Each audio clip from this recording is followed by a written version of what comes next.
Hello everyone, and welcome to History of the Ancient World. Today, we're journeying back in time to the Fertile Crescent to uncover the story of one of history's most formidable and feared empires, Assyria. For centuries, their name echoed across the Near East, a name synonymous with conquest, innovation, and an unparalleled military machine that changed the very nature of warfare. So, grab your notebooks, get comfortable, and let's march into the heart of the Assyrian war machine. Our story begins not with a mighty empire, but with a city-state, Ashur, nestled along the Tigris River in what is now northern Iraq. For much of its early history, Assyria was a pawn in the games of larger powers like the Akkadians, the Babylonians, and the Mitanni. But beneath the surface, a resilient and ambitious culture was brewing.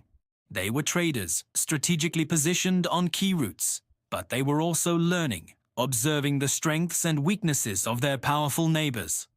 This early period, known as the Old Assyrian period, was crucial. It wasn't about conquest yet. It was about survival, trade, and absorbing the military and administrative knowledge that would later fuel their explosive expansion. Think of it as the quiet before the storm, a long and patient apprenticeship in the art of power. The storm truly broke with the rise of the Middle Assyrian Empire around 1365 BC. Under powerful kings like Ashurbanipal, Assyria threw off the yoke of foreign rule and began to assert itself. This is where we see the first real hints of the military prowess to come.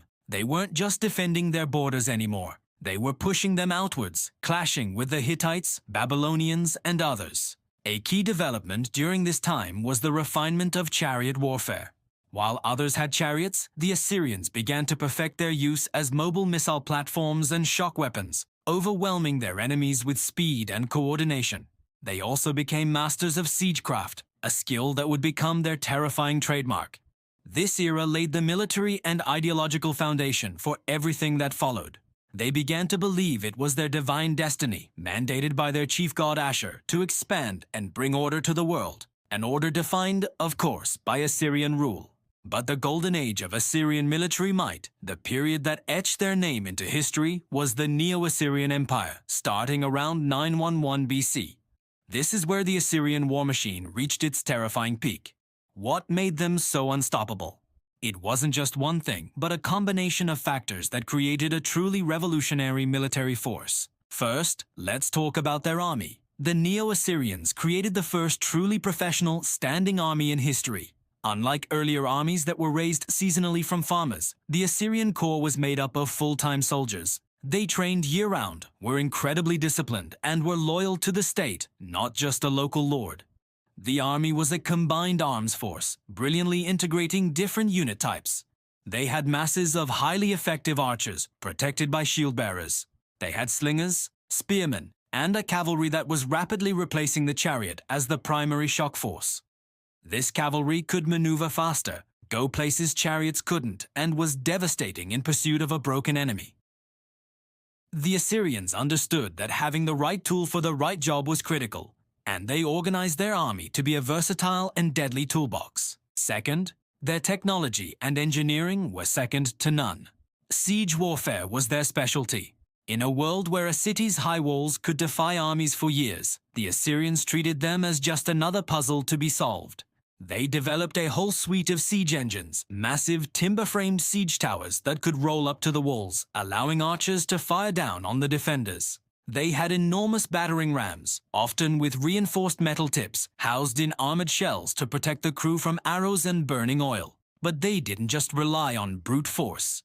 Assyrian engineers were masters of combat engineering. They would build ramps of earth and stone to bypass fortifications, and they had specialized corps of sappers who would tunnel underneath walls to collapse them from below. Facing an Assyrian siege was a terrifying prospect, a relentless, methodical dismantling of your city's defenses. And third, there was the psychological component. The Assyrians were masters of psychological warfare. They understood that winning a battle before it even began was the ultimate victory. Their conquests were widely publicized through incredibly detailed and often brutal reliefs carved on palace walls. These weren't just art, they were propaganda. They showed Assyrian kings leading the charge, enemy soldiers being impaled, and long lines of captives being led away into exile. The message was clear and uncompromising. Resist us, and this will be your fate. Surrender, and you might be spared. This reputation for cruelty, whether entirely deserved or strategically exaggerated, often preceded their armies, causing many cities to surrender without a fight, saving Assyrian blood and resources. Kings like Tiglath-Pileser III, Sargon II, Sennacherib, and Ashurbanipal led this incredible machine. They were not just rulers, they were commanders-in-chief, often leading their armies personally on campaign year after year. Sennacherib's campaign against Judah, famously recorded in the Bible, is a classic example of Assyrian strategy. He swept through the land, captured 46 fortified towns, and then laid siege to Jerusalem itself, trapping King Hezekiah like a bird in a cage, as Sennacherib's own inscriptions boast.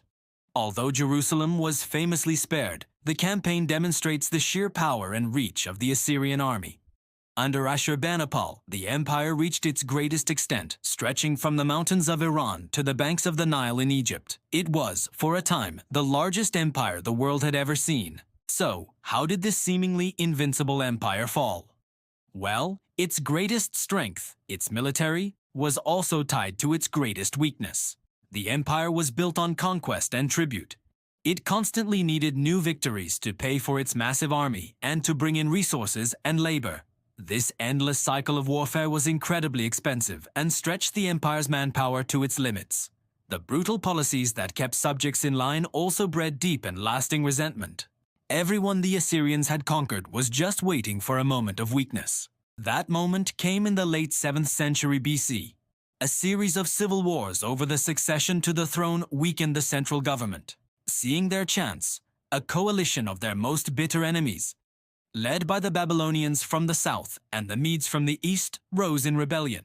This wasn't just another provincial revolt, it was a fight for survival for the rebels. After a series of hard-fought battles, the coalition forces pushed the Assyrians back to their heartland.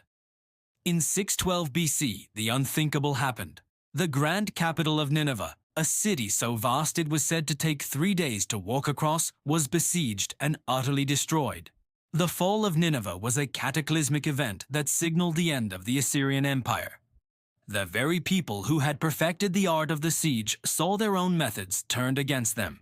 The Assyrian wars fundamentally reshaped the ancient world. They created a new standard for military organization, logistical planning, and technological innovation. Their tactics and strategies were studied and copied by the empires that followed, including the Babylonians, the Persians, and even the Greeks and Romans. They connected the ancient world like never before, though often through brutal conquest, creating a large, interconnected zone of trade and cultural exchange. But their story also serves as a timeless lesson in the nature of power. An empire built solely on military might and fear without the consent or loyalty of its people rests on a fragile foundation. The legacy of Assyria is a dual one. A story of brilliant military achievement and a cautionary tale about the unsustainable nature of empire through terror. Thank you so much for joining us on this deep dive into the wars of the Assyrian Empire. It's a complex and fascinating piece of our shared human history. If you found this video interesting, please hit that like button, subscribe to History of the Ancient World, and ring the notification bell so you don't miss our next journey into the past. Let us know in the comments what ancient civilization you'd like to see us cover next. Thanks for watching, and we'll see you in the next one.